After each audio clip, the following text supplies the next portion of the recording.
afternoon and welcome to Citizen AY, the platform where we speak truth to power. I have the pleasure in bringing in a guest of ours.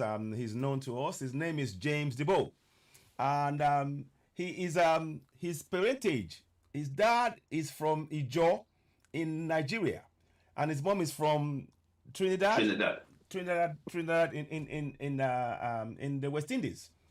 And as you all know, there is connection between Trinidad and, of course, West Indies and, of course, West Africa, because a lot of the slave trade that was done was people were taken across into those places. And, of course, many people from Trinidad and West Indies, they do speak one West African language or the other, if they go back fast in the history. So the connection is real. I see it's my brother. He's an Ijo man. So however you look at this, it all points back to Africa from my brother James Diboe.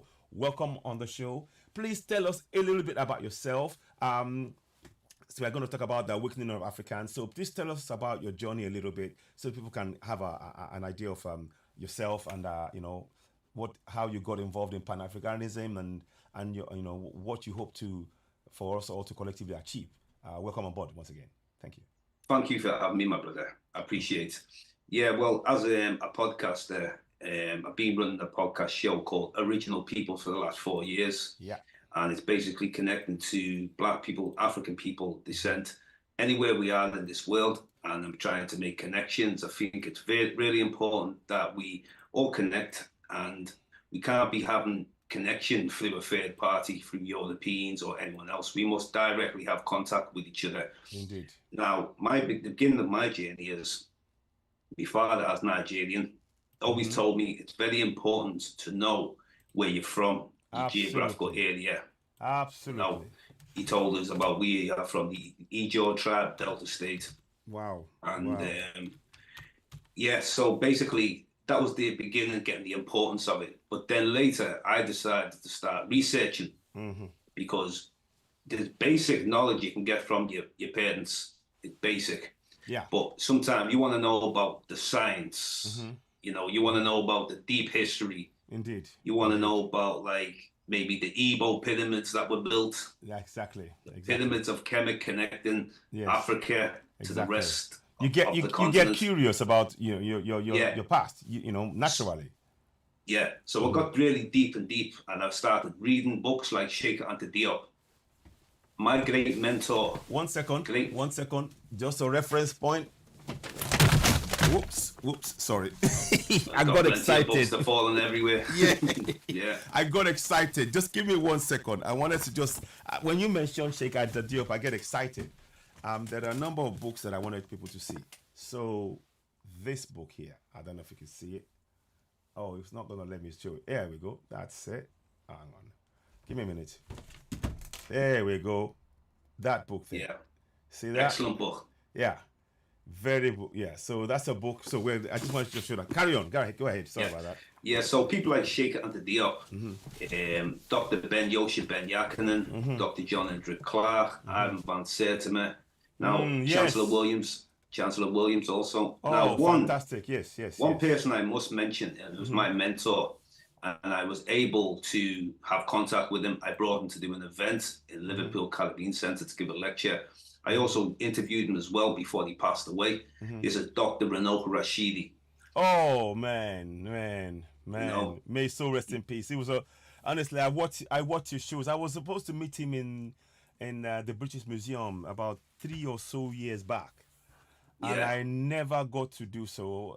One thing or the other, I just didn't happen. And I was following him, we were writing and we would make comments on Facebook, but I never got to meet him, and it's something I deeply regretted. May his soul rest in peace. So for you to have that pleasure, I'm really pleased for you. I bet it must have been something, immense and sort of deeply felt, I'm sure. Go ahead.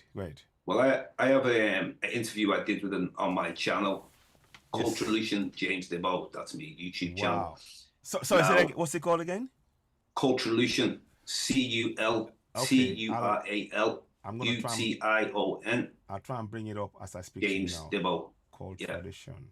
Maybe when you share that out. You can Yeah. you've got me link anyway. Yeah, I The have. I YouTube have. channel. Yes. Yes, Yeah, I have your link. Yes. So I will and it was share that. interesting to be able to do a Zoom with him because Yes. what happened was we brought him to Liverpool in Mm. January 2020. He was Mm. meant to come back for the second lecture, but he couldn't make it because remember the COVID happened. COVID. Yes. So Yes. he couldn't come over. There was no one could fly. No, it You was. know, Oh it was a man. disaster at the time.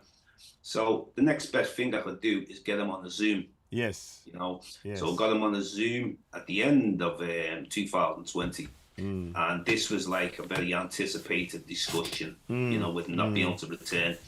And Mm. we spoke about all kinds. And now, one thing great about the interview is Yeah. he recognized me. I'm a lot younger than him, but he could see this. I've traveled to several countries. I'm a, Fantastic. I've been to like Fantastic. 43 countries around the world. And a lot of these places are outside of Europe, you know. So when I And started that's to how does travel, that yeah. feel when you travel to these places and I mean, how did it feel in terms of safety, in terms of, you know, how did you find it? Well, different places. We start off with like say, I first went to like since 2006. I've Okay. started really going on my mission, Wow. and I was consistently traveling regular every year, Mm-hmm. and sometimes doing multiple countries. Mm-hmm. So I started off going to Cuba. This is one of the first places because I started understanding in Cuba of the African descent and Yeah. still Yeah. practicing. They have Santeria, Mm-hmm. you know, Mm-hmm. the Yoruba connection. Yes. So it was important that I connected with the Afro-Cubans. Mm-hmm. Very interested. Mm-hmm. So get interesting, like and very great people as well in Cuba. You know, a lot of the African Cubans. Now I started listening to the music. Mm-hmm. Now I used to wonder where does this music come from? Mm-hmm. And when I got there, and he would tell me this is African music. Mm-hmm. It's nothing from the Spanish. It's African No. music. Wow. So I started like connecting more, and then I was told that the Yoruba speakers. Yes. So I was really happy with that. So Yes. I that bet. started.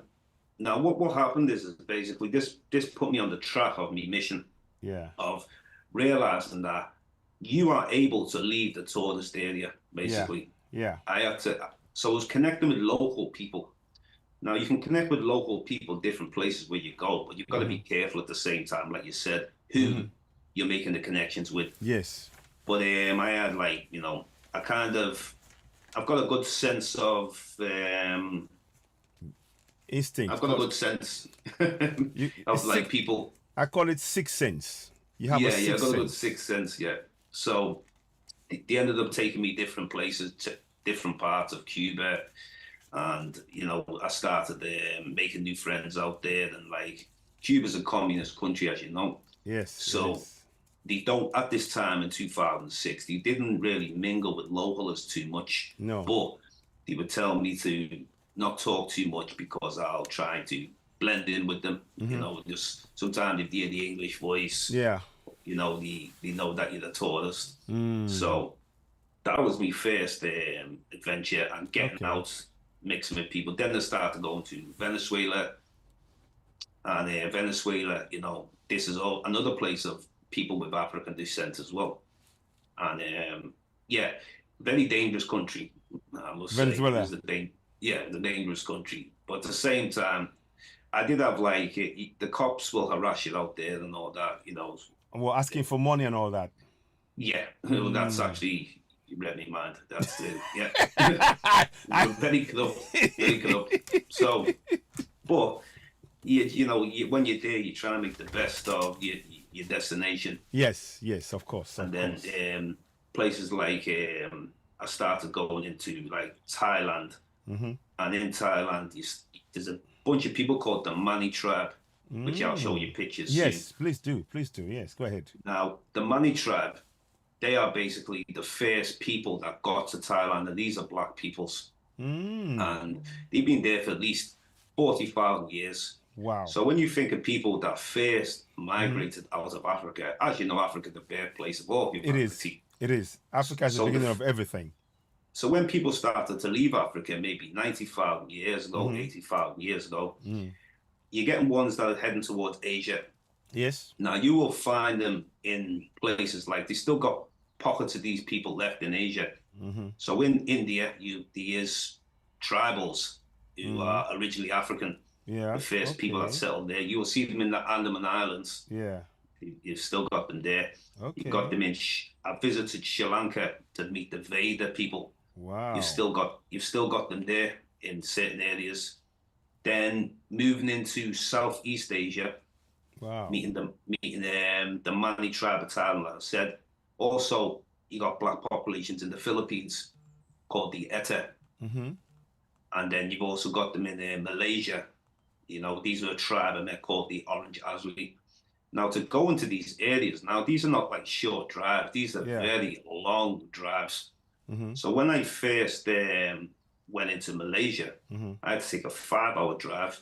Now, what's interesting is when I was in the city of Kuala Lumpur, I was asking people, how can I go and visit these people? Nobody had any information for me. No. So it's showing you that their education is not great. Basically, they just deal with the majority of the people that are there, Exactly. you know. Exactly. Yeah. So finally, somebody overheard me and recognized what I wanted to do. So they explained where I need to go.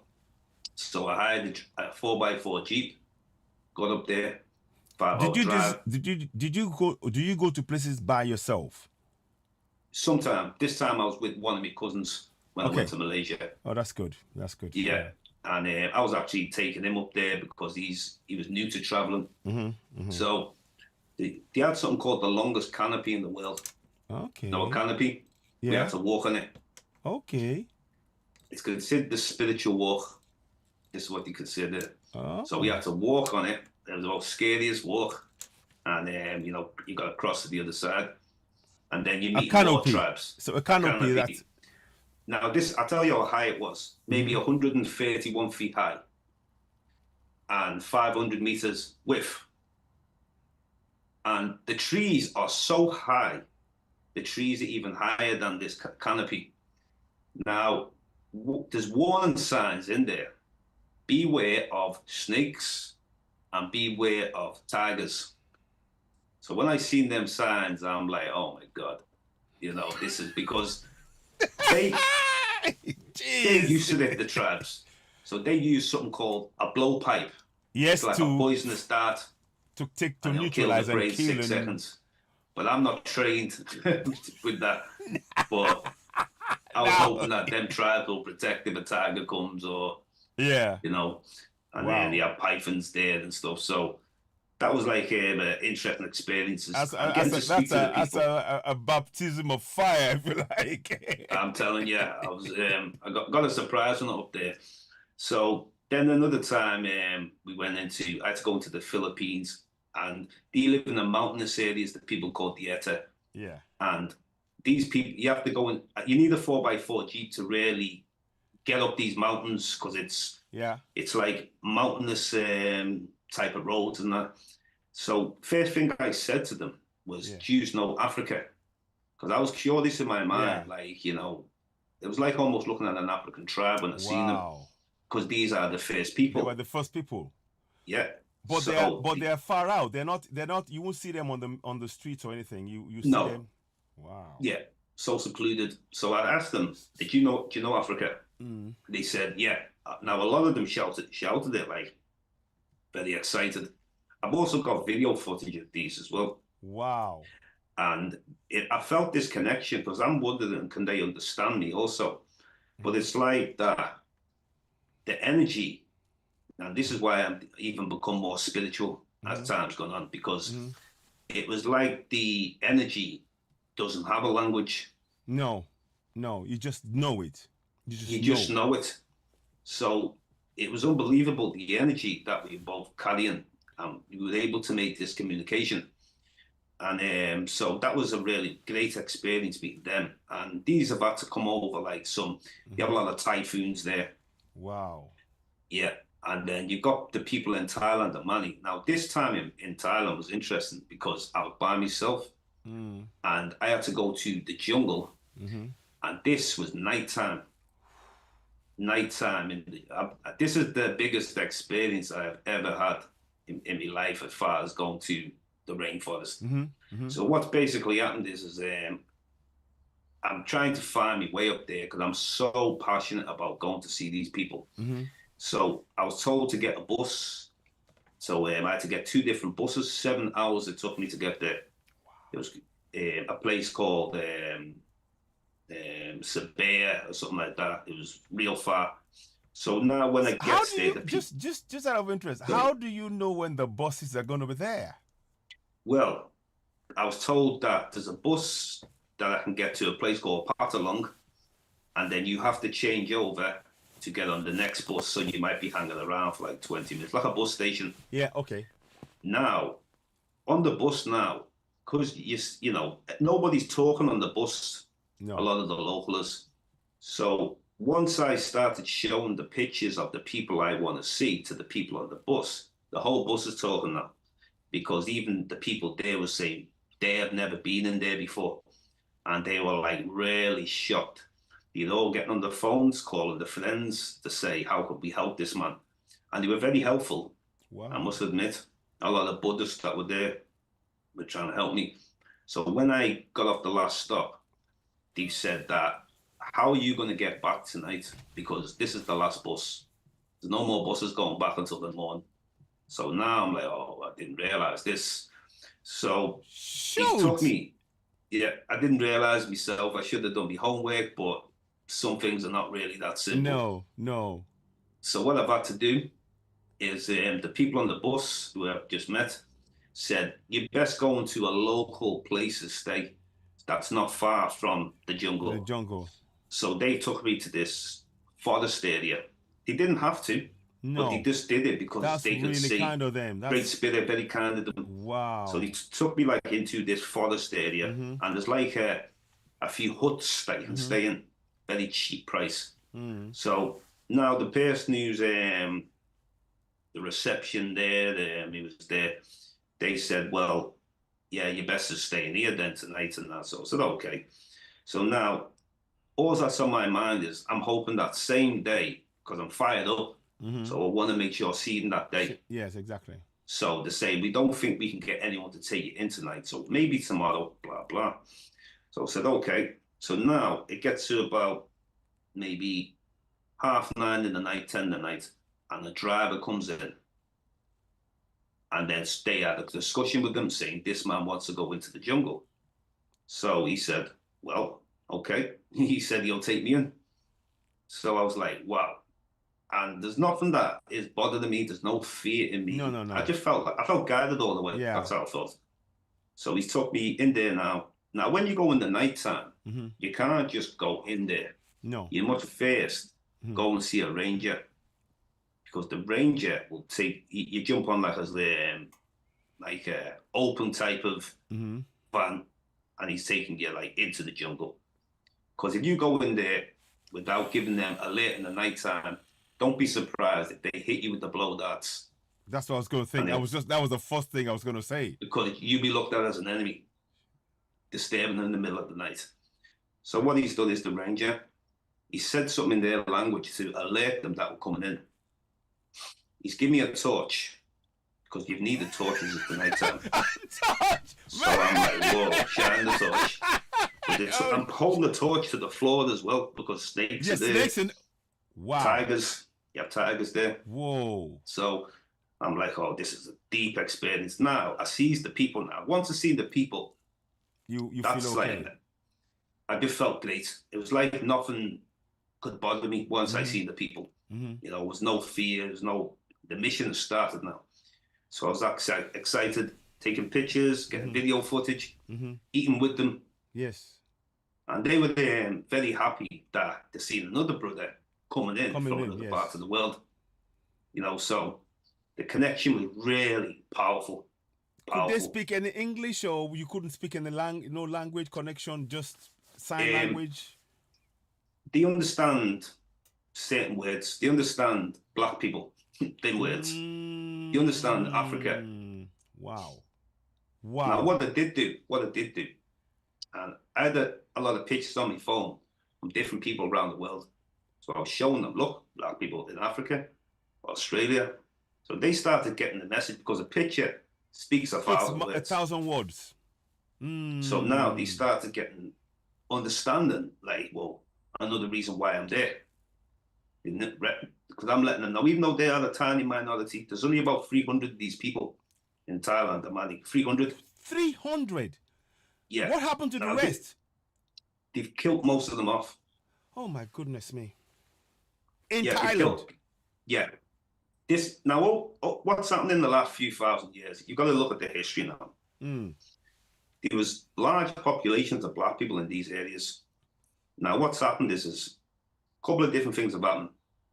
When the Chinese started to move out of China in the last 2,000 years, what's basically happened is they've started conquering the people along the way. Sometimes you can call them the Mongols. The Mongols are always conquering. Then later you have people like Genghis Khan. Yeah. Yeah. Yeah. So they start, that's why if you look at a lot of the Southeast Asians, they look like a mixture of Chinese and something else Okay. because of like the large population coming from places like China. So you got these people, they basically become absorbed. Now these people are very short in stature. Mm. And if we look back in history, a lot of the first peoples on this planet were very short people. Yeah. So the pygmy, Yep, the that's Twa correct. people, Yes. yeah, the Yes, they Baka were. people, Yes. yeah. Exactly. So, and then in the certain parts of Asia, they're all very short people. You'd also had certain Aboriginal Australians, the first ones were very short. They lived in Tasmania. Yeah. And then the Highlands of New Guinea, you got very short statured people. So once I started there, I'm seeing the black world connection of surviving populations, which is like was amazing. Then later on, going into like places like the Pacific Islands, meeting black people there. So I see one big connection from ancient times. I see similar spirituality, similar culture, we all melanated people. And definitely I can see that they are the first people wherever we're going. And the first people will always have a similar culture around this planet. Because if you think about it, when people left Africa, they took the spirituality with them. With them, yeah, yeah. And only we can cover these topics. Europeans can't tell us about these things because the European race is only about 6,000 years old. Exactly. There was no white people before 6,000 years. No, according to science. Yeah. So, yeah, but these people though, like I say, in the nighttime going there was really an adrenaline rush. Wow. And then I had to stay, like I said, I couldn't get a bus back the same day. So I had to go back to a local hut to stay there. And then in the morning, I was able to get the bus 7 hours going back. Wow. So this was a big experience. And, I bet. And then even other places like the Fiji Islands, like I was saying, telling you they come from Africa. Lake Tanganyika, he said they reached Fiji 1500 BC. Wow. And I got to meet the chief. Twice I've been to Fiji, 2 times. And each time I got to meet the high chief. And the high chief was very welcoming. And they were happy that a person with Nigerian descent is coming in. Wow. Because they look at Nigeria highly. Because they're very spiritual people. And they'll recognize Nigeria is really a spiritual place. Wow. If we really go back. Wow. So they connect spirituality, deep African spirituality, with that part of Africa, of the world in Nigeria as being highly spiritual. Yeah, they say they come from all of Africa. They see all of Africa as spiritual. But when I told them that Nigeria, then they were like, wow, it was like they could see a high spirit, Wow. And so I asked them like some questions. So tell me a bit about you coming from Africa. What is the story? Okay, yeah, they say they come from Lake Tanganyika, which is East Africa. Okay. But also, there's a connection with ancient Egypt as well, Wow. where they say the chief met a woman, a lady from Egypt, and they set sail into the Fiji Island from there. Now it's a far journey, but basically you probably understood this yourself, where Mm-hmm. some of the chiefs who have like I don't really want to consider them like a shaman, Mm-hmm. someone who has like a natural type of powers. Yes. It's best if you cross the ocean with the Mm-hmm. chief. Yeah. He will guide you there Guide you. safely. Yeah. Yeah. Yeah. Because they know it Now knows about the winds, it knows about the current will carry you where where it will turn around, and because it knows those. everything. Yeah. So when they got to Fiji Islands, the place I stayed is the place where they first landed. It's called the First Landing Hotel. Now, they got something in the shape like of a golf course. Looks like a golf course, but it's Mm-hmm. actually a left foot because the chief stepped out with his left foot first. So they've Oh. done something like the shape of a left foot. And Mm. the First Landing Hotel, they came and camped in tents when they first reached. So it's very interesting, like the people like in Fiji, Mm-hmm. place like Papua New Guinea, Mm. you know. But Wow. Fiji stood out a lot because they always say they came from Africa more than any of them, and So then they were very, very clear. That's the history they've been passed very down. clear. And there's a book called The Legend that they spoke about. And this book called The Legend, it's got a lot of the information in there. But how come Now, all of this stuff is hidden away? We don't get to hear all this kind of proper stuff about the connections. because the Europeans took control of a lot of history. So the European will say this, the scientists will say they came from Southeast Asia, and before that, they were in like other parts of Asia. Now, Mm. according to their oral history, they might have gone through Asia in order to get to Fiji. But as far as what what they've told me, I can only Mm-hmm. go by what they told me, Mm-hmm. is they say they came straight from Africa, but they Mm. might have went through Asia, Yeah, yeah, you know, which would probably make sense because yeah, it's, yeah. and Interesting. we have to also think as well of like how we look at the ocean now. A lot of islands are not there no more, Mm. whether it's the Indian Ocean, Pacific Ocean, Atlantic Ocean. There was a lot more landmass. Mm-hmm. Also, the sea levels have risen. Mm-hmm. Yeah, that's So, true. That's true. and then meeting like the Aboriginal Australians, very spiritual people. And it was interesting meeting them. And Hmm. it's a shame to see a lot of them alcoholics, Yeah, homeless, yeah. But so that we have to remember that was part of the government policy. They yeah, knew that the alcohol did not agree with their system. In fact, it's foreign because they don't drink it. All the that's it. sugar and all of that just turned all of their. It just made their head go completely, and they Yeah, they needed can't to handle control nothing the like land. that. They can't handle nothing like that. It's not really in our DNA to be able to handle that way. Europeans can smoke, drink, do Mm. everything, and it doesn't affect them as it would affect our people. And they did that knowing that they would control them. So whatever means possible. I mean, we talk about the Tasmanians, that were Yeah, wiped out. terrible. And what happened there was crazy. And the last one was the last man was in 1890 or something.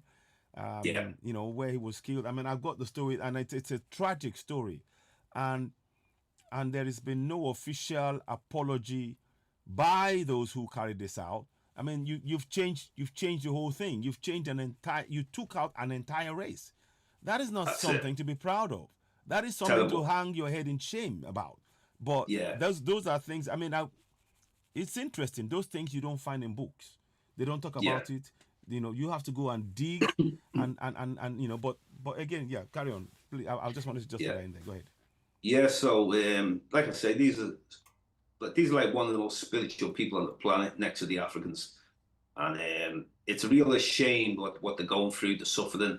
And what they used to do also is take them to the females, the breeding camps, Oh the my God. Europeans, to get them lighter and lighter and lighter. So they end up forgetting who they are. So breeding camps. So they actually had breeding camps. Yeah, yeah. Jeez. I mean, So then, that reminds me of what happened in West Indies, the buck breaking and all this nonsense. yeah. Well, there's a movie called Rabbit Proof Fence Rabbit proof on in fence. Rabbit Proof Fence. Now, this movie is basically showing you how this breeding process was going. So basically, what it was is basically you had some of the British people Mm-hmm. even in Australia, Yeah.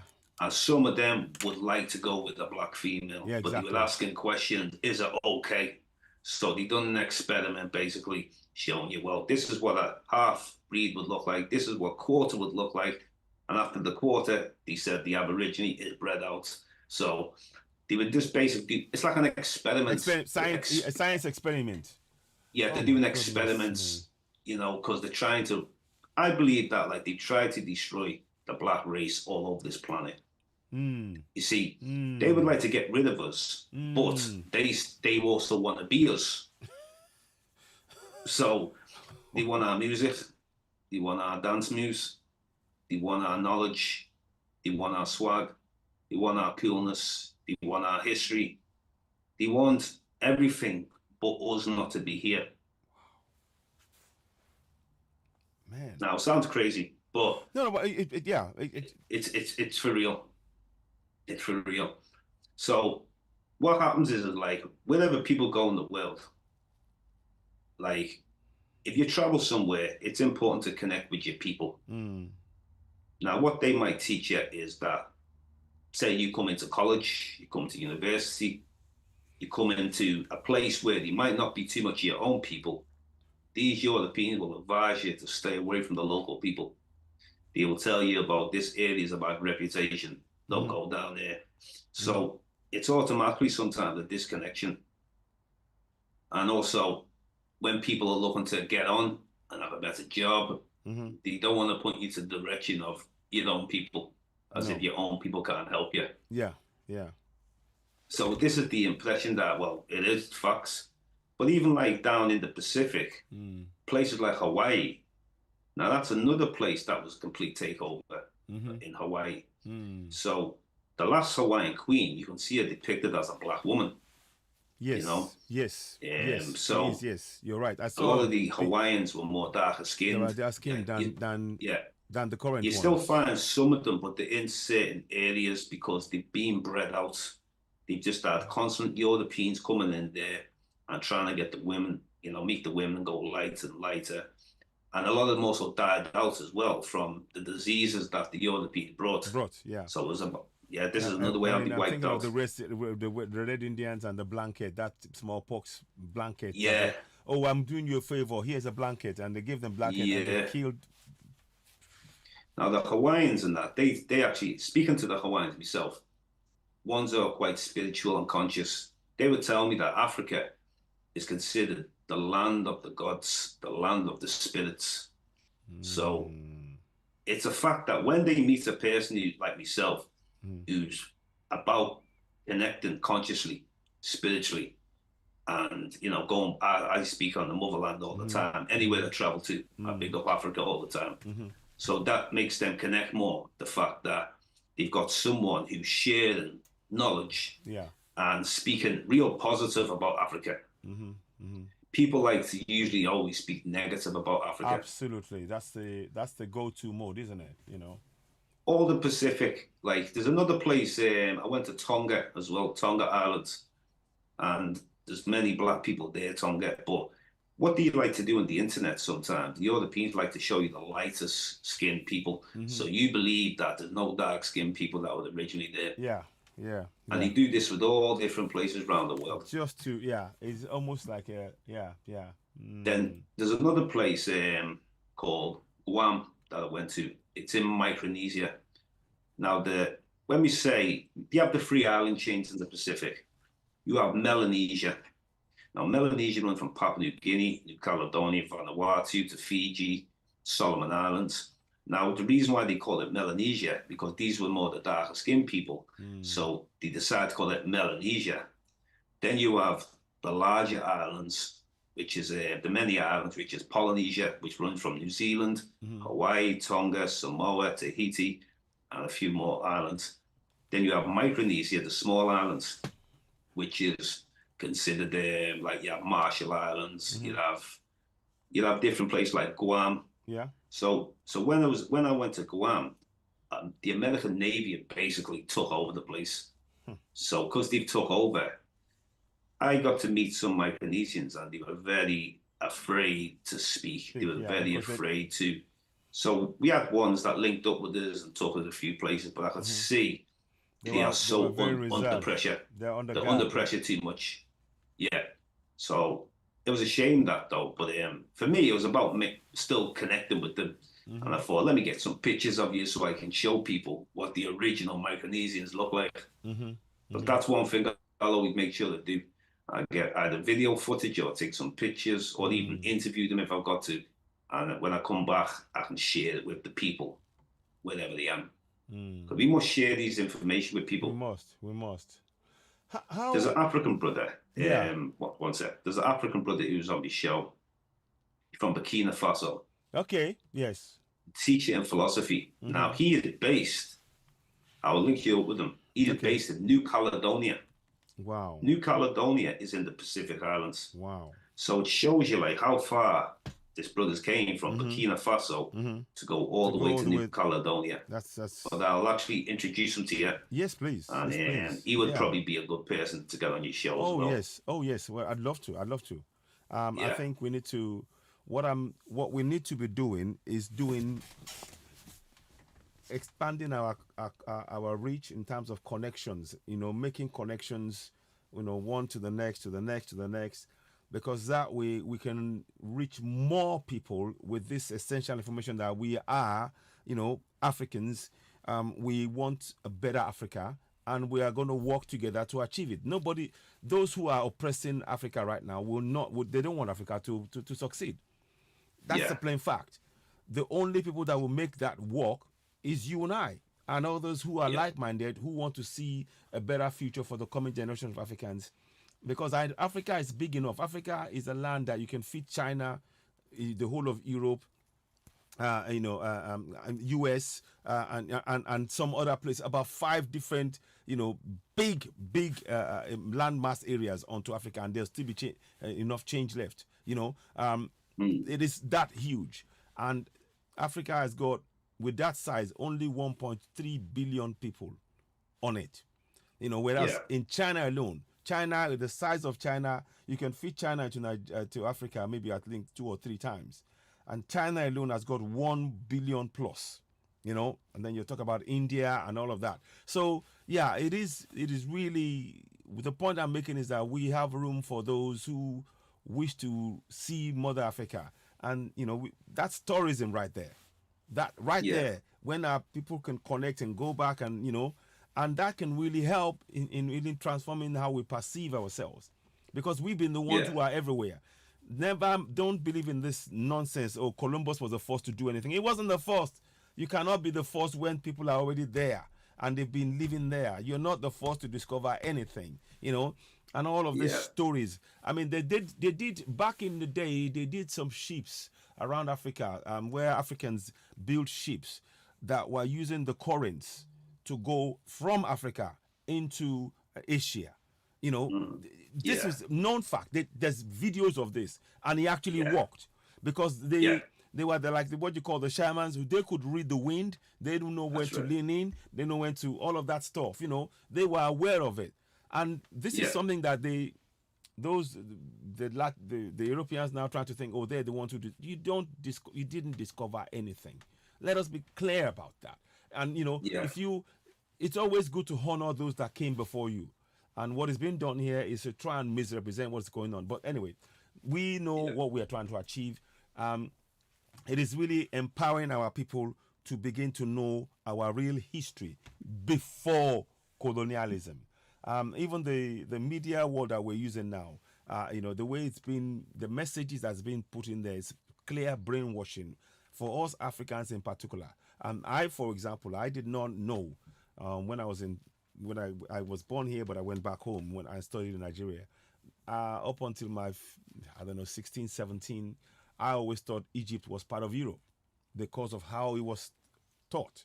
you would look at Europe and you would think Egypt was part of Europe. And the movies that you watched, they talked about Europe and then they was talking about Rome. So there was always that connection that they put in your mind. So you would think Egypt is in Europe. No, Egypt is in Africa. You know, it was when I came back here, then I then started looking at the maps and everything. I was like, hang on, what are you telling me? You know, so then, and it's in a way, those formative years, they've used that to really shape our minds in a way. It's brainwashing. It's basically brainwashing. And what we are doing now is trying to awaken the millions of Africans to know who they truly are. So they are better informed about the decisions that they make about their future. But no, let's carry on. Before we go too far ahead, would you mind are you up to showing the pictures now as well? So that people can have an idea. So just go into the share button and you can, talk through that. And then we can, there we go. Fantastic. Yeah. That's it. Yeah. Now, this is a brother from Malaysia, the Orange Asli tribe. Wow. And like I say, it was just amazing to connect with these people, Wow. And he looks like he's an African. His skin is, you can see. That's what I'm saying. Well, they left Africa and they kept to themselves, so they haven't actually mixed to look any different. So these people are like, I see them as African people, even though they are in Asia. Yeah, in Asia, yes. Still see. You can see the strong African features in them. Yeah, still carry the African spirit, And, wow. And then also, now this is a brother in Thailand. When I got there in the nighttime. See, that's a black guy right there. That's me. Yeah, that's it. So, and like I say, this is the nighttime. You see the torches we've got, and it was just like anytime I meet the melanated people around the world, indigenous peoples, I know that they speak on the ancestors of the forest. So I know when I'm going there, my good intentions, I'm being watched over by the people of the forest. Absolutely. And it's one connection. You go there with good spirit, what I'm saying? So this was interesting. Like, when did they ever show you on TV, this is what a person from Thailand looks like? No, they don't. Never. They don't want that because then the narratives get challenged. Then people start asking questions. Oh, you mean they look like? So, yeah. Yeah. Philippines, the people of the Philippines. Now, as you can see, very short people. Yes. And these are like the first to leave Africa. Wow. So, like I say, similar to the Baka, the Khoisan, and certain other people. Yeah. So, it's important that we are aware of these peoples. Now, these people in so secluded areas, they probably don't have internet. They probably... No, they won't. No. Maybe I don't even think they watch TV, But, Now, moving into... so the first one was Malaysia. The next one was... So this was Malaysia. Yeah. This one is Thailand. Thailand. Okay, yes. Malaysia, Thailand. Okay. And then this now... is the Philippines. Philippines. Wow. Yeah. Okay. This is Tonga Islands. Okay. Tonga Islands. Wow. When I was out there. So meeting brothers out there. And like I say, when people try and show you on the TV, they always want to show you the lightest people, as if there was never no black people there. So it's a perception, trying to really get you to believe that false narrative. It's a big whitewash everything and that. So it's important that we know that we got brothers in Asia, we got brothers in the Pacific, brothers and sisters, and we all over this planet. Look in the Americas, ancient America, you have the Olmec heads. Yes. So with the Olmecs, these were like West African Nile exactly. Valley. Yeah, the big nose. Navigated on boats. Exactly. It was, yes. And Mansa Musa also, his brother Abubakari, exactly. He got to the Americas also. So many different times in history, we were able to navigate, whether to the Americas. I went to Mexico, and in Mexico, I spoke to the Mayan people. I went to visit the Mayans in Chichen Itza. Now, there's something that they told me about that. They are aware of Africans that arrived on slave ships, but they said way before the slave ships, there was Africans that traveled as free people coming from the direction of West Africa, they said. Wow. So this is the minds in their own stories. So they're definitely aware. So you get like people like Christopher Columbus, he discovered America. But you also get... I just laugh. You'd also have someone called Captain Cook. Oh. He claims he discovered people in the Pacific. Well, he discovered the islands in the Pacific. I spoke to a brother from Madagascar today on Zoom, and I said, "Are you aware of the history of Madagascar?" And he's from there. He said, in school, he told me that Marco Polo first discovered it. And I said, "This is wrong." And I'm actually having to tell him Mm-hmm. in his own country what the school taught you is wrong. Because you can find that he called them Bantu people, first came from East Africa to There you there, go. sailed. You see, and And they're trying to deny that history. he tried and deny it. And you get scientists come up with all sorts of things, you see. They'll say things like they didn't believe Africans had the ability to navigate. Yep. So they'll say that Asians, people from Indonesia, because they went to Madagascar later, wondering did they bring Africans as slaves to Madagascar? You know, they always do this. Now, don't get me wrong. It was a time when the European explorers were taking people from, I'm not sure if it was Mozambique, into Madagascar, but this is way later. This is like the 1500s, 1600s. Exactly. But the first migration was free Africans over 2,000 years ago sailing there. More, you know, more. In fact, more. I would even, to be honest, I would actually go to at least 10,000 years because what it is there's an extinct mammal called elephant bird, and it's extinct now. And they knew by the slits in its throat there had to be human occupation hunting down this animal, mammal, 10,000 years ago. So they always push the dates. I mean, I'll push the dates back. You know, they're here to like just change the dates. You know, they want us it's all to about, believe. you see, everything that's been done in this system is to make the original people not have a sense of who they are, or even have an inkling of their even connection with the soil, their bearings, to lose completely disorientated. That's the and that's the that is why we must begin to take control of the narrative. Programs like this, I hope we can get more people doing discussions like this so that we can open our eyes and tell our own stories. Because you see, when somebody who colonized you tells your story, they're going to have a spin on it that favors the colonizer. Well, we need to tell our story from the point of view of our point of view, devoid of all of this you know, lies and innuendos and things designed to distract and keeping us from knowing the truth. So I'm really grateful that you're sharing your insights and the knowledge you've gained from your traveling. And I really want to give you kudos for actually, you know, putting yourself out there to communicate with a lot of Africans, and you are proving something. And also another thing, when it comes to things like civilizations, they always act like Africa didn't have civilization. We had many civilizations before everybody, and we gave we birthed the world with civilizations, not just only the first people. India, China, Southeast Asia, Europe, you know, everybody, the Americas. Africa is the birthplace of civilization, and they know it. It's not even. Look, for example, I don't know if I told you, my Yoruba people, we have our history all the way back to as much as 13,000 years back. There is a place called Cave of Ashes in Isharon in Ondo State. There they found the body of a 30-year-old man. He was backdated to between 130 to 13,000 years old. That's you say that. Well, I'm happy you said that, because they always want to believe that Nigeria was colonized very late. It's this. This is why we got to take control of our own history. We can't be having like Europeans coming, just digging everywhere, and then they're going to carbon date it and say, well, this is the age, you know. And they're looking for gold when they're going in there. And resources.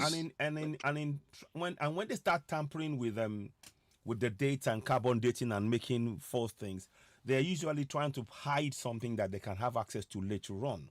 So that's right. You know, and that is one of the things that we need to really be aware of. I'm on this something of a drive right at this minute. I don't know. Christianity in Africa has really destroyed a lot of our African beliefs. And if you go and look in the museums all over the Western world, it's full of African artifacts stolen. Even the Vatican has got 10,000 artifacts taken from West Africa, and they are not giving it back. And you know, again, with museums, you go to Germany, you go to France, you go to Spain, you go to Italy, you go to Poland, you go to Netherlands, you go to US, you go to Canada. it's full Everywhere. of what they've taken, you know. Yeah. And unless we start speaking up and saying, look, you took this from us, and art is an expression of ourselves. So all the carvings that they took away from us, they are denying our youth those carvings, you know, to be able to express themselves from an African point of view. And what they're taking from them, they take that and they give them a Bible, and they're brainwashing them, and they allow a Quran, and all of that is taking our people away from who we really are. So they are doing untold damage to us. Well, now we know, so we are going to be addressing that. You know, apparently Definitely. it's coming out that a lot of what Picasso did was a lot of the artwork that they stole from Africa, because when they took it and put it in the museums and all these places and they hid it, he started copying the drawings. So when they say Picasso, there's some pictures and things that when you now look at a drawing by an African, a named African, maybe hundreds or thousands of years ago, that's where he got the idea from. But these are not being discussed. So we really need to take possession of what they took from us. Because sometimes they will come up with things and they say, we did this. But the genesis of it is in Africa, for example. But yeah, carry on, my brother. Let's proceed. Go ahead. Yeah, so it's important for Africans of the diaspora, whether you're in the Caribbean, America, UK, anywhere in Europe, to connect with your African people. You must visit Africa. I've traveled around a few places in Africa, like Namibia, South Africa, Okay. Madagascar. I've also been. Okay. Kenya, Tanzania, Yeah. Gambia, Cape Wow. Verde, Wow, man, you're Egypt, well traveled. Morocco. How, So I how, like how to was it like in Egypt and Morocco? What were those Egypt. areas like? Well, here's what it is in Egypt. In the north, the people are very pale, but you have the pyramids there. You have the pyramids in Giza. So Giza is like by Cairo in the north. So most people want to see the Great Sphinx, the pyramids, you know. Then you got Luxor. Now Luxor, it starts becoming a bit more different as you get to Luxor. They call Luxor. They were saying this is Upper Egypt, upper meaning like you're going towards Sudan, you know. Yes, yeah. So we know that people are more darker skinned in Luxor. Luxor was actually a decent place, actually. Now, when you get to Aswan, this is going south again. You will see majority of black people. You also have the Nubian village there, the original people. So it made sense for me to travel from Cairo to Luxor to Nubia, well, the south, because I wanted to see who these people were, the surviving populations. Because I know these people in the north, we know they didn't build no pyramids. They might claim they did, but we know they didn't through research.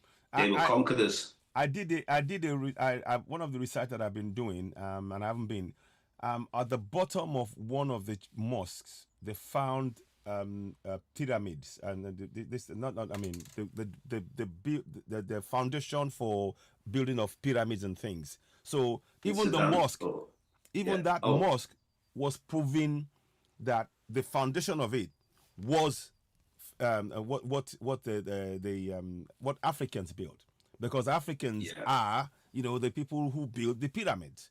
So when they try and twist and say it's Arab and all this stuff, it gets exposed, you know. Yeah. So predates them. It predates them. Thank you. So, and I think it's important that we begin to take control of that narrative again. You are in control now, because of what you've done in those places. But the land, I mean, and the pictures of the mummies, 2,000, 3,000, 4,000, they are all black, you know, black faces. You can't dispute it. You know, you can't argue with it. So, I mean, there's so much awareness that we need to really raise in our community.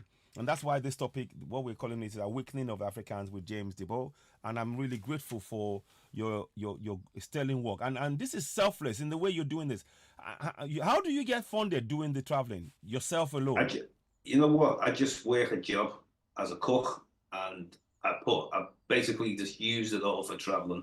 I've not really been a businessman mentality. No. I've just thought, well, this is what I want to do. I want to travel. I want to. It costs money to travel. Now I'll try and do things the most sensiblest way to save money. Say you're going to into Asia, for example.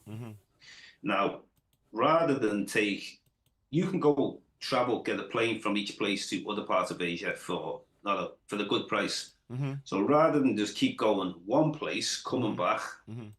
if you travel to a place and then get a plane to different countries from that place, Yeah. it'll actually work out cheaper than doing this as a separate trip. So Yeah. you go multiple places, Mm-hmm.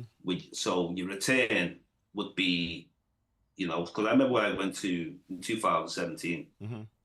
I first went to Thailand. Then from Thailand, I went to Malaysia. Then I Mm-hmm. went from, now Malaysia is very cheap to fly a different place from. Mm-hmm. Then I flew from Malaysia to Sri Lanka.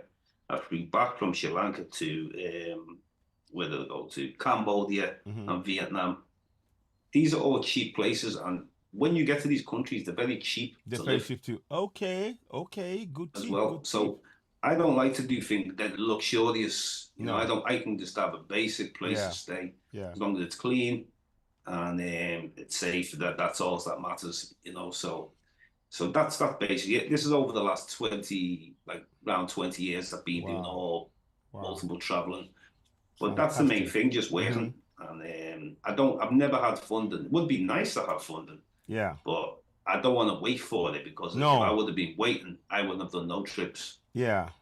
Yeah. Fantastic. No, this is the thing is what this tells me is that there must be some kind of drive in you that has actually Yeah. told you need to find, you got to, you need to do this because we need you to actually tell our story. What I'm saying is in your DNA must be something that is telling you Yeah. to put this trip together, because I believe that I firmly believe that our ancestors speak through us. We I are believe our that as well. ancestors and our ancestors are us. So that Yeah. that symbiotic sort of yin and yang and everything else in us carries us. So and you And embody also, that. as a child, my mum always bought me like a globe, maps. So when I was a child, I used to look at the globe, and it's almost like I'm going into the world. So So I you get already knew from curious. a So you child. already I was you are curious, primed. very, very curious, looking at different places on the map. Interesting. But like I say, we've got to. I realized how important it was when I seen all the whitewashing, Mm. and I realized, like, why are people trying to hide our history and try and put themselves into it? Like we were saying about Egypt. Another one, you got North Africa. Now, I also see a disconnection with North Africa and Sub-Saharan Africa. Big disconnection with people in the North. So in Morocco, you have people, you had the Moors, the original Moors and the Berbers. These were black people, African people. Yeah. Now, it's all being whitewashed. So when they show you the Moors, they'll tell you they were either European or Arab or Turkish. Yes. But we know, like, you can look back Moors at are the black. times when, End of story. yeah, look at the depictions. I'm sorry. Yeah.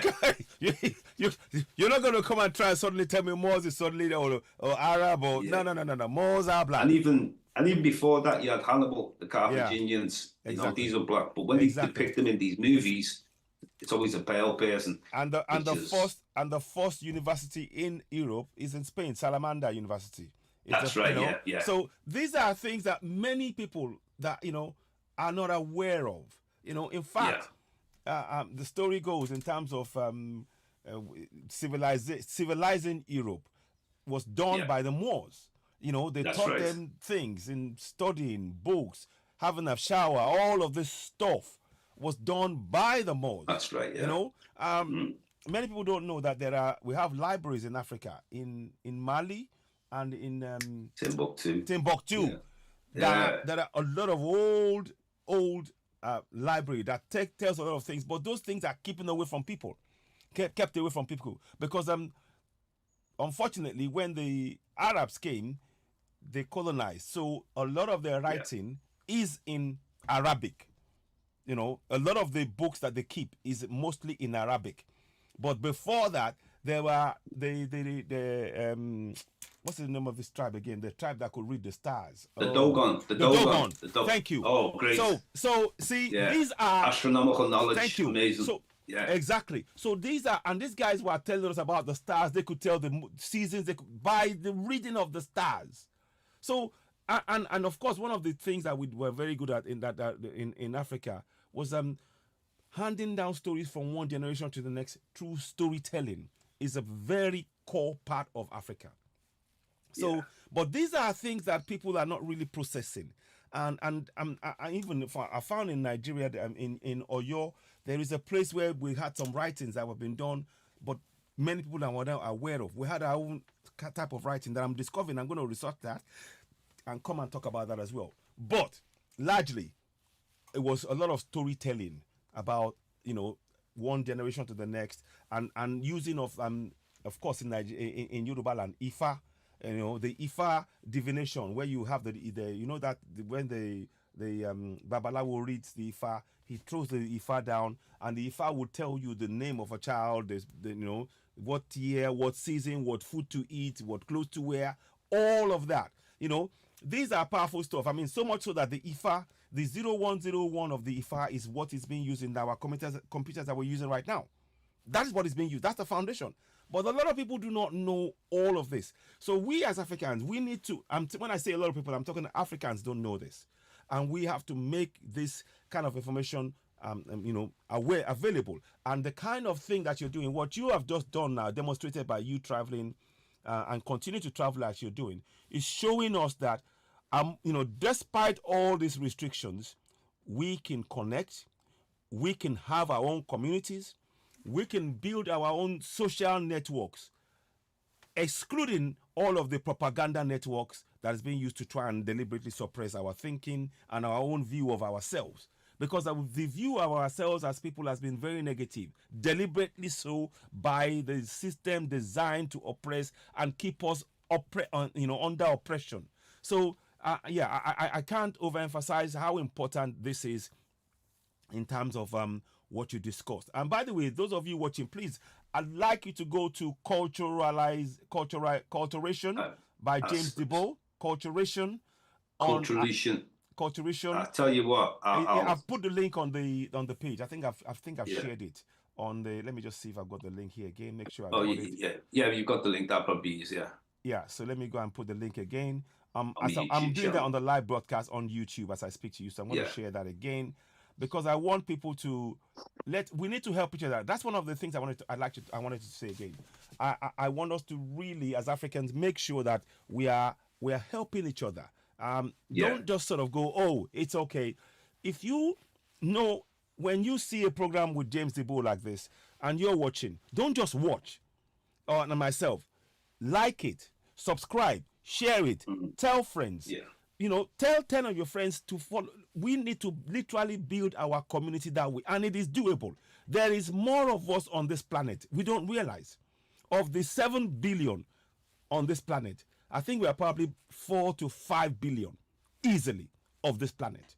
Because in the UK, I mean, in Europe, there's 500,000 of them, and then half a billion. And in the US and all that, another 500 million, and the Asians and all that makes about 2.5. But the majority of the people on this planet are black people. But Definitely. the way the perception that we've been placed, if you go into Europe, oh, you are in minority. If you go into US, you're in the minority. If you go into other minority, whereas in actual fact, you are the majority in the entire world. And these are perceptions that they've conditioned us to buying into, and we need to now really another place. Another place I should mention where I went to, and this is very important. Yes, please. Brazil. Yes. Brazil. Wow. Now, in the history of Brazil is amazing because the majority of people brought in the transatlantic slave trade were taken to Brazil more than even America. And a lot of people don't speak about this. I connected with some black Brazilians when I was there, and they still speak Yoruba speakers as well. So wow. Now what they did in the late 1800s, the Europeans decided to bring about 4 million, maybe to 5 million white Europeans over to try to whiten up Brazil. He wasn't happy that Brazil was a very predominantly black place. So that's a very interesting place that we've got to know we've got to know our geographical area where we are on this planet. We definitely have to. Yeah. And definitely appreciate sharing the link. The Culturation. Yeah, yeah, because definitely. definitely So I'm sharing it. important I'm that going to we share that connect. again. I want to make sure I've shared it before, but I'm going to share it again. The more we Yeah, share it, the more we are, it helps us. And I always believe that, when somebody is doing something like this, it is important that we support that. And actually, some other African kid somewhere around the world may watch this and say, "I want to do that." And what you have done is you're laying a footpath, a yeah, footstep. They can follow in your footsteps, and we need to that's promote right. these kind of things. And you're not saying that you're discovering anything. You're just saying you're meeting Africans. So it's not about you trying to Definitely. make a new claim. Yeah. No, you're just we're Yeah, not I we're not discovered it. Yeah. we're not doing that. We're Yeah, not doing yeah, that yeah, naming yeah. claim to anything. We're just establishing the contact and connections. So You please leave. go to Yeah, Culturation, my people, and make sure you follow Culturation James Diboe. I've got it there. So please yeah, let us. We would like to get as many of us subscribing to James Diboe. We're going to be doing more programs. Honestly, definitely. we're going to be doing a lot more discussions. And what I would like to do is, if there's any joint thing that we can do, bring in a lot of people from other parts of the world, i.e., in Asia, where you have Africans who are in Asia, or in South America, or that you know of, and we can do a program together so that they are talking about the history. We need to start bringing to the world the history of Africans pre-slavery, pre Definitely. all of this colonial whitewashing, pre all of that, where the people will tell their story devoid of all these lies, so that we begin to recognize ourselves. Yeah, I've put it up there. So culturation, James Diboe. Culturation, Yeah, James cultural Diboe. relation. Sorry, yeah, cultural relation. I've I put the link call on. If you look at it, I call it culturation yes, because of we are everywhere. yeah, we are. We are That's it. absolutely. So it is indeed. Let me just quickly copy that, and I will. I want to make sure I have that as a reference point. James And Diboe. it's been a pleasure coming on your show. No, no, You no. came on my show the other week. Great Yes. Yeah. discussion. We look. We So have to it's do. definitely a pleasure. It is. It's a real pleasure. I'll take that one. What we need to do is continue this kind of discussion. What plans do you have in future? I mean, in terms of this awareness, do you still plan to visit more countries? I Yeah, mean, yeah, okay. yeah. Uh, I and still and plan to and visit. also in terms of Pan Africanism, what role do you think you may be able to play on not only the African continent in terms of really being able to raise awareness and raise the consciousness of not only people on the African continent, but in Europe, for example, in Asia. Do you what role do Now, you envisage to play in that? okay. Now, in the UK, now where I am in the city, I've Hmm. done things like put events on. Like I said, I brought Renault Rashidi before. Okay. I've also I started the podcast here, and Hmm. I was interviewing. I started off with the local people from Liverpool, people who are trying Okay. to do music, Hmm. people who are trying to do all different type of skills Hmm. Hmm. and historians. Hmm. Now, one thing I made sure I did, no Mm. matter who comes on the show, Yeah. even if you're a musician, Hmm. there's always going to be a question I'm going to ask you at the end, and Yeah. that is the importance of African history. Mm. So our look at that is like you want to come on to promote what you want to promote, that's okay, Hmm. but make sure you are You. speaking something great about Africa. Yeah. So it's Exactly. sort of like how can I put it? A child wants sweets, but he must first eat his lunch first. Exactly. Exactly. Absolutely. Well said. Well said. Um. Um. I wanted to ask about something. You're from Liverpool. Yeah, Did you? How have you researched the history of slavery in Liverpool, in and how did Liverpool. you find that?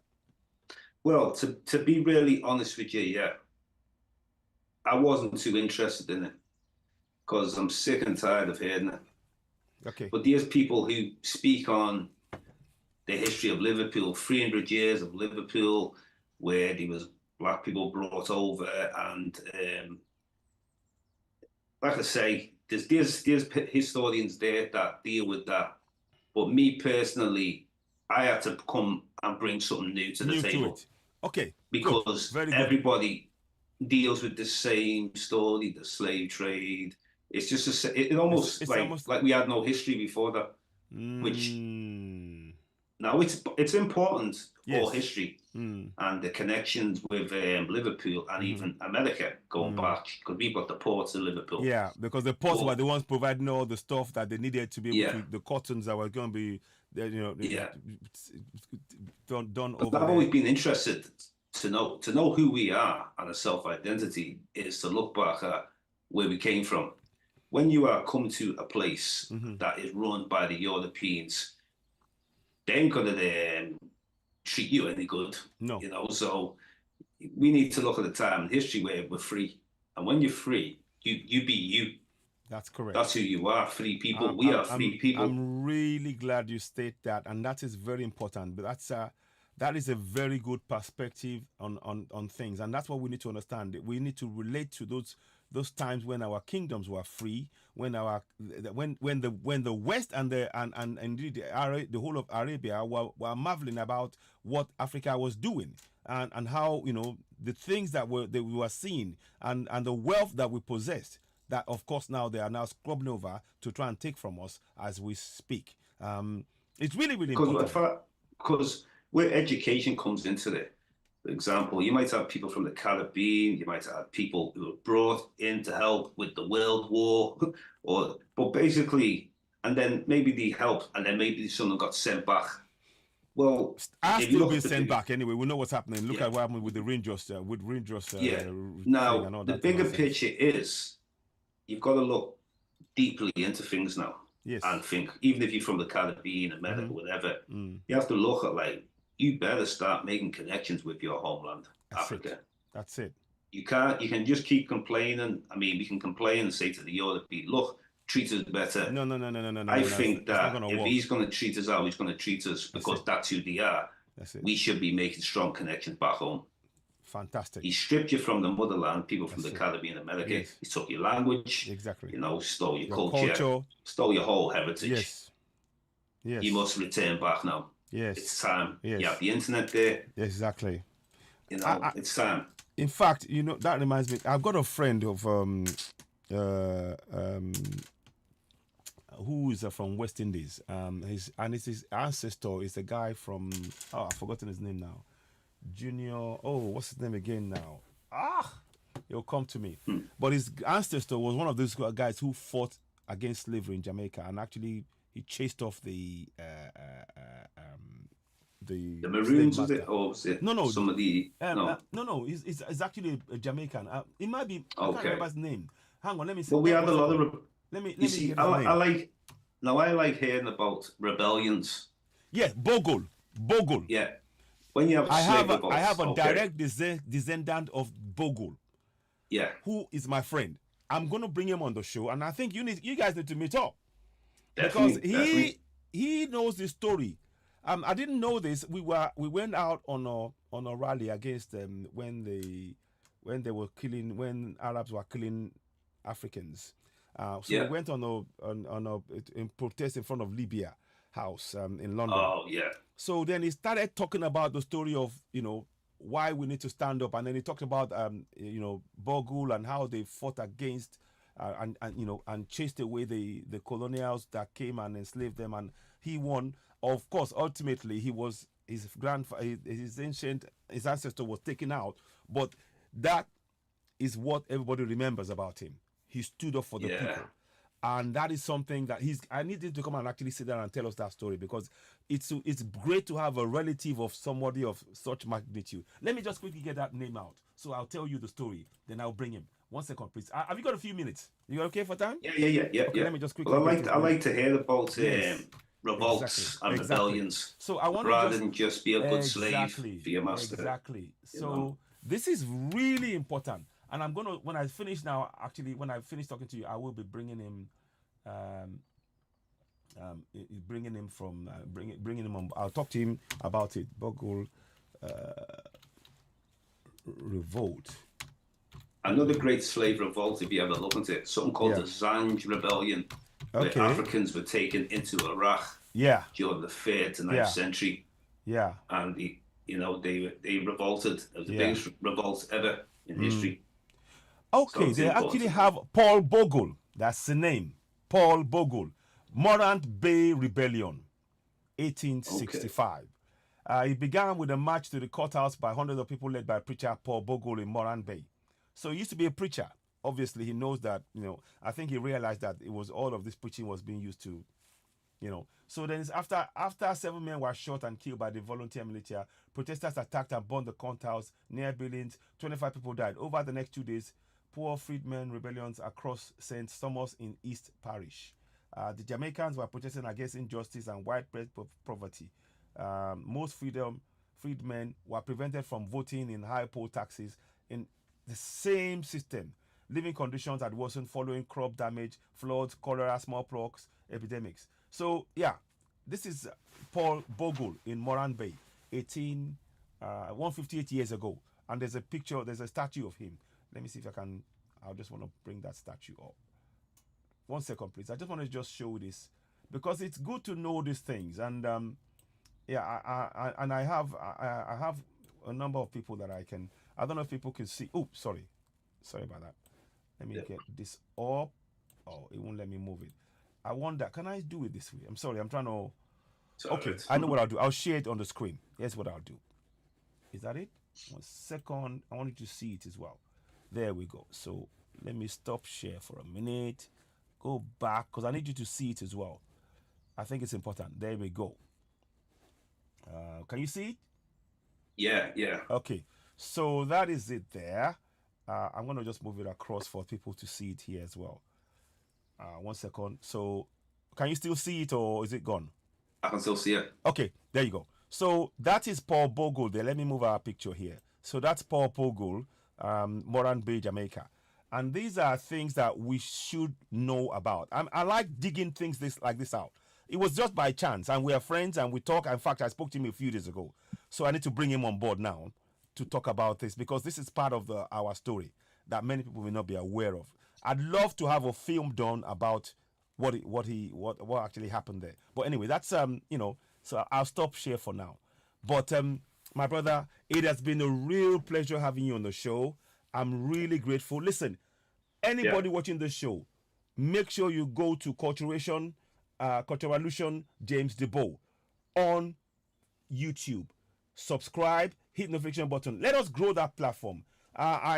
Kudos to you, my brother, for the work you're doing, for the enlightenment, the pictures you showed of the people in Thailand, in Malaysia, in Philippines, in Tonga, and Hawaii, and all of these things.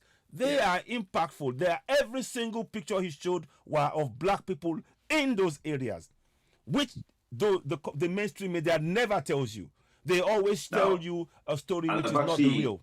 Yeah. Now that was just a few that I had like loaded up, but I've got. If people go on the channel, anyway, you'll see many other places like Fiji and all these other places. Please, I urge you all, go to Cultural Illusion. Let me just do something, one more thing. I'm really, when I feel the spirit tell me to do something, I go with it. I want to bring your platform on the page here so that people can see it. Because I need you. I need your platform. We need great people like you. You've been working silently. We need great people like you to be showcased so that people can see the work that you're doing. You're not just doing it for the sake of, I'm just here to. You're doing it to wake up the people, and we need to recognize the effort that you're doing and also appreciate you, not just by just sort of, that's great, patronize you, be part of it. So James, Cultural Illusion, I'm gonna put it up. Give me a minute, please. I just want to make sure. Cultural Illusion.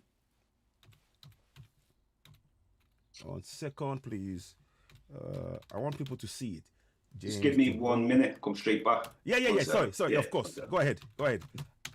James Diboe. You go ahead. I'll get up because I want people to see this about you. Beg your pardon. Okay. Fantastic. So now I'm going to show you the his page, and I urge you, please go and look at the page. Don't just don't take my word for it. I want you to really go ahead. There's a lot of work that that this great man has done. You know, and look, so I'm sharing that with you now, and I need you to see it. Those of you watching, please go and share it. So you see, it's Cultural Allusion, James Diboe. You can see that there. I need you to really go and subscribe. There should be more subscribers on there. The work that this man has done, he's interviewed a lot of people. He even interviewed the great man himself. I've forgotten it, Rinoko Rashidi. He interviewed him, and we need. He does a lot of work. He's done a lot of work, and interviewed a lot of people. He's even interviewed. I didn't even get this. He's interviewed Robin Walker. And I think we need to bring Walker on the show. We will be talking about this. We'll probably bring him on the show and talk about things. We need to bring him on board. I think it's time we do that and talk about things. I mean, I do have one or two concerns about things I've seen from him, but that's not a problem. What we need to do is to really look at that. So I mean, my name is on there.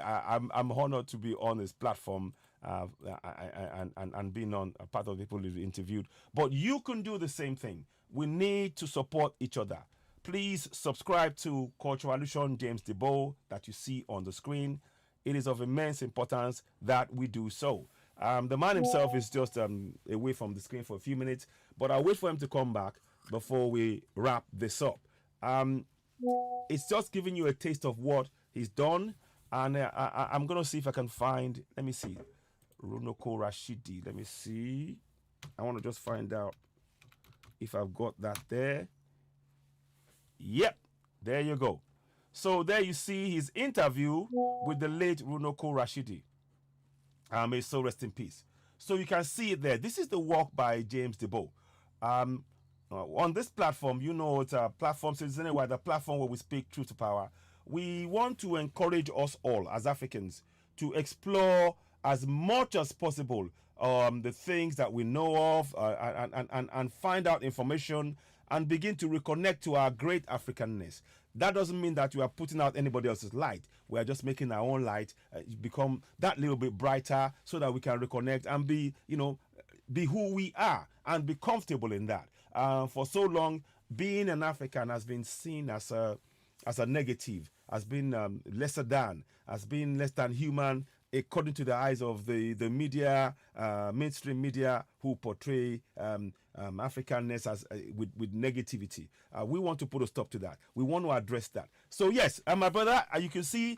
Peace. You see? Can you see what I put on the screen there? Yeah. You see that? You got it on the Rinoko Rashidi. There you go. So and I'll put your page on there because I want people to go and subscribe to you to help you because you're doing a lot of work here. A lot of great work, and we will do. I mean, what you've done now, you've basically talked about on pictures on Asia. Maybe we might do another picture on Australia again, so that, so I would do shows like this so that people know the work you've done. And Haiti and all of this stuff. And I'm not Haiti. I'm Hawaii, sort of. That you talk about Hawaii and all that. So, but what I've got, is on my channel. Mm-hmm. Some of the latest ones, like this here, is actually, now see this? This is a documentary. This one here, Original People. Okay. Yes. This is actually a documentary. Fantastic. See, people. So, people, if you please look on watch this. I'd love you all. You can see it on there. I'm sharing his screen with you, and please, as Africans, let us help. The only people that can help us is us. Okay. If we do not, we are all we got. We are all we got. Please share this brother's page, subscribe, hit the notification button, give him thumbs up, give him likes, leave comments, because the work he's been doing is phenomenal, and he's been doing this for over 20-something years, and is committed to raising awareness in our communities. He's even started to do. He did things in Liverpool to help other people, promote other music, to help people. That's the commitment right there, and that's what we need. We need more of us doing this. I've been connected with some professors around different places in the world as well, black professors. So in Africa, fantastic. different places. So that's what's important. Trying to. I noticed that you you had Walker there, something Walker, Robin Walker. Robin Walker. Yeah. I'd like to actually, I'll speak to you afterwards because I think there's something I wanted to do with that as well. I've actually have the book and I wanted to bring him on board and talk about his book again, to a certain extent. And Professor Carver, I've had on. Yeah, so many great, also Ancestral Voices, about them on as well. Okay, fantastic. So I mean, so you guys look through, share the videos. This one here. Yeah. This is the first podcast I ever did in my life, and I did it on the American Man Show. This one. That's the first podcast. Wow. I was invited. This is the man who first gave me my show. Wow. Fantastic. Because I did a couple of interviews with him, and then he gave me the show. Now, fantastic. I have my own show just through Zoom. No.